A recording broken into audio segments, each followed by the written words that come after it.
Penculikan Bilqis pada 2 November 2025 terekam kamera CCTV.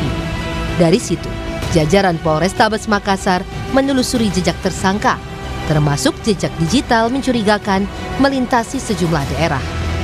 Setelah 1 pekan hilang, Bilqis akhirnya ditemukan dalam kondisi selamat di Jambi dan langsung dikembalikan kepada orang tuanya pada Minggu 10 November.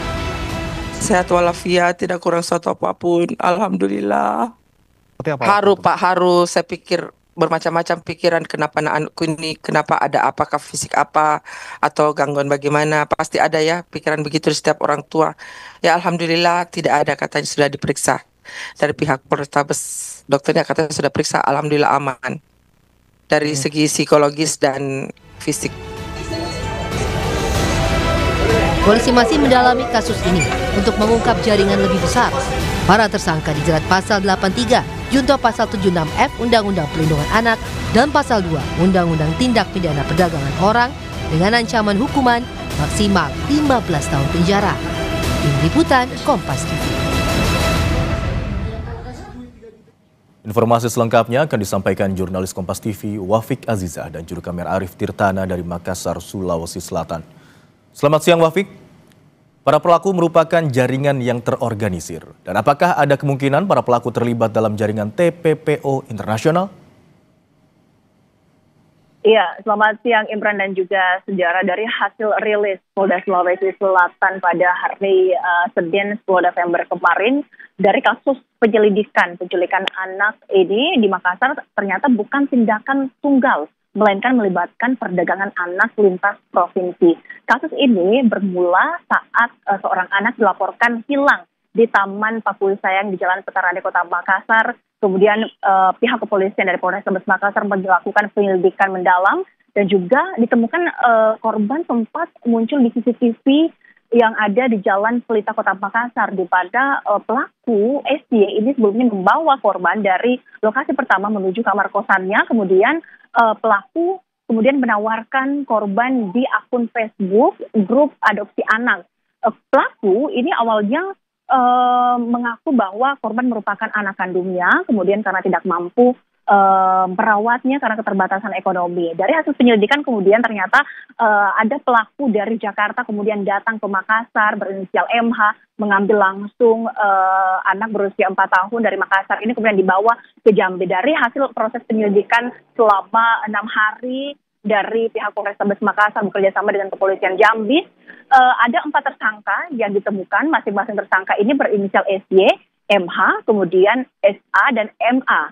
Di mana para pelaku ini memang mengincar anak-anak berusia di bawah 5 tahun untuk kemudian diadopsi. Dan sebelumnya pelaku NH yang menjemput korban di Makassar sudah 3 kali terlibat dalam memperjualbelikan anak di bawah usia 5 tahun. Sementara pasangan asal Jambi AS dan MA juga sudah memperjualbelikan sebanyak 9 bayi dan 1 anak melalui media sosial. Dari keempat pelaku kemudian muncul pertanyaan besar adalah apakah para pelaku penculikan anak di kota Makassar ini terlibat dengan jaringan perdagangan orang internasional. Ini kemudian yang akan dikembangkan oleh pihak Polrestabes Makassar karena memang melihat dari polanya para pelaku menawarkan anak untuk diadopsi melalui media sosial, kemudian dipindahkan dari beberapa daerah kemudian sampai ke Jambi. Ini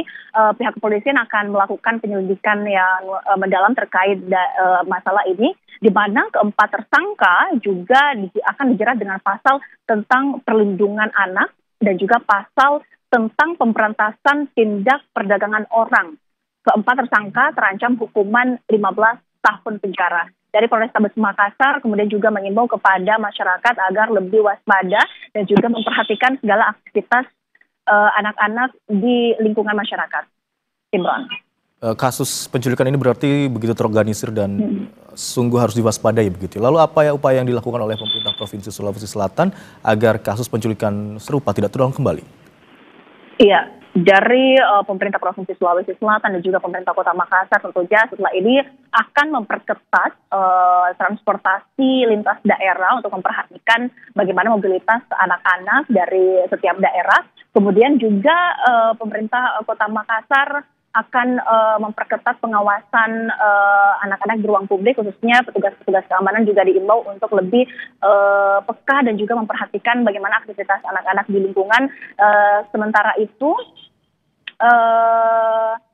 dari kasus penculikan anak usia 4 tahun di Kota Makassar ini, dari pemerintah Kota Makassar juga sudah memberikan pendampingan psikologis kepada korban dan juga keluarga korban, di mana pendampingan psikologis ini diberikan langsung oleh Dinas Pemberdayaan dan juga Perlindungan Anak di Kota Makassar. Tentunya ini pemerintah Provinsi Sulawesi Selatan dan juga pemerintah Kota Makassar akan terus memberikan edukasi kepada masyarakat agar tetap waspada dan memperhatikan segala aktivitas anak-anak.